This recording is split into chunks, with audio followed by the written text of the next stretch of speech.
이번 시간에는 손해사정사라는 직업에 대해 소개해드리려고 합니다. 손해사정사는 조금 독특하게 내가 선택을 하여 안정적인 수입의 회사를 알아볼 수도 있고 조금 모험적이고 불안하지만 자유로움과 고소득 쪽으로 선택을 해볼 수도 있습니다.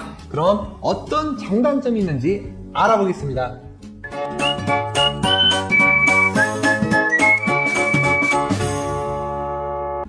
안녕하세요. 스마트 보상TV의 손해사정사 홍 대표입니다. 오늘 제가 대표라고 오글거리게 소개해드린 이유는 이번 2022년 45회 신체 손해사정사 마지막 2차 시험이 얼마 전에 끝났는데요. 이 어려운 시험 준비하실 때 시험에 합격한 후 어느 쪽의 길로 선택할지 고민이 많으셨을 거라 예상이 됩니다. 저 또한 그랬으니까요. 그래서 오늘 간단하게 손해사정사의 종류와 전망 등에 대해 말씀드려보겠습니다. 손해사정사는 보험회사 쪽으로 지원을 하여 보험회사에서 일을 하는 고용 손해사정사가 있고요. 일반 소비자분들에게 사건을 의뢰받고 손해사정사의 업무를 하는 독립 손해사정사가 있습니다. 직업을 선택함에 있어 이 둘의 가장 큰 차이는 안정적으로 급여를 받고 일을 하느냐 아니면 내가 영업을 해서 고소득을 만드느냐의 차이입니다. 저는 이렇게 영상을 찍고 있는 걸 보면 당연히 독립손해사정사, 즉 제가 영업을 해서 사건을 의뢰받고 의뢰한 소비자분으로부터 손해사정 비용을 받고 일을 하고 있습니다. 일단 독립손해사정사를 먼저 설명드리면 저는 독립 쪽에서만 약 10여 년을 일을 하였는데 저도 처음에는 이쪽 분야가 너무 어렵고 실무 경험이 없었던 터라 보험회사 조사 업무를 먼저 시작하려고 했으나 취업이 되지 않아서 울며 겨자 먹기로 어쩔 수 없이 독립손해사정 업무를 먼저 시작을 했었습니다.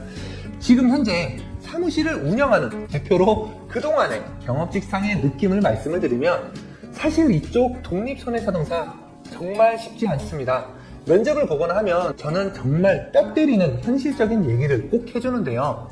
일단 영업 자체가 어렵습니다. 지금 영업이라고 하면 인터넷 블로그나 카페, SNS 등을 운영하면서 소비자분들에게 직접 문의를 받는 방법과 보험 설계사분들 지점 교육이나 강의 등을 통해 사건을 소개받는 형태로 이루어지는데 신입분들이 하시기에는 손해사정 실무 지식도 부족한데 영업에 대한 경험 또한 부족하여 정말 냉정히 말씀드리면 이 독립적으로 입사하여 버티시는 분들 정말 거의 없습니다. 그래서 독립적으로 선택하고 나오시려면 정말 이악 물고 나오셔야 하고요. 초반 6개월간은 거의 수입이 없을 수도 있고요. 영업이라는 스트레스를 평생 안고 가셔야 한다는 점도 기억하셔야 합니다. 그런데 반면 내가 2년이나 3년 해가 바뀌면서 잘 버티고 있다면 이보다 완벽한 워라밸은 없을 겁니다. 열에 한두 명 정도는 정말 상상치도 못하는 큰 수입을 얻는 분들도 있고요. 일에 대한 자유가 있어서 여름 휴가나 가족 여행 등을 계획할 때 사람이 많고 비싼 날이 아닌 여유가 있는 날로 선택해서 휴가를 즐길 수 있다는 등 굉장히 만족스러운 삶을 사실 수 있습니다. 그럼 여기서 반대로 보험회사나 보험회사에서 위탁받은 손해사정 업무의 형태를 보면 아무래도 회사에 귀속되어 보험회사로부터 사건을 의뢰받고 처리받는 형태이다 보니 자율성이 거의 없겠죠.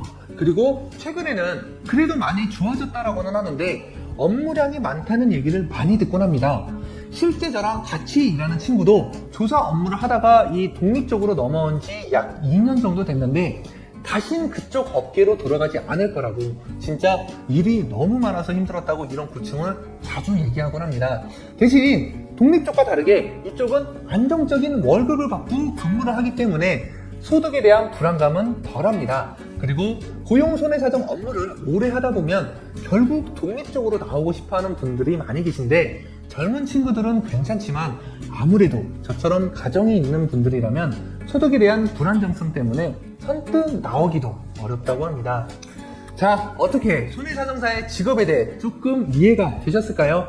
보험회사 측에서 일을 하는 고용 손해사정 업무는 안정적인 수입이 있지만 그만큼 자율성은 떨어지고 독립 손해사정 업무는 자유롭고 고소득의 꿈을 꿀 수 있지만 개인 영업이 필수적으로 필요하다는 점 정리해서 말씀드리고 싶고요. 저처럼 독립 손해사정사를 꿈꾸시는 분들에게 한 가지 덧붙여 말씀을 드리면 개인적으로 바로 처음부터 독립적으로 오시는 것보다는 보험회사 조사 업무 등을 통해 조금은 실무 경험을 하고 넘어오시는 게 도움이 될 수 있다는 점 말씀드리고 싶습니다. 마지막으로 저는 정말 만족하면서 일을 하고 있습니다. 이렇게 유튜브 채널을 개설하고 영상을 촬영하는 것도 저의 영업 채널의 한 분야이고요. 일반 직장인들과는 다른 개인 사업을 하고 있지만 얽매이지 않는 자유로움이 너무 좋아 이렇게 10년 넘게 같은 일을 하고 있는 것 같습니다.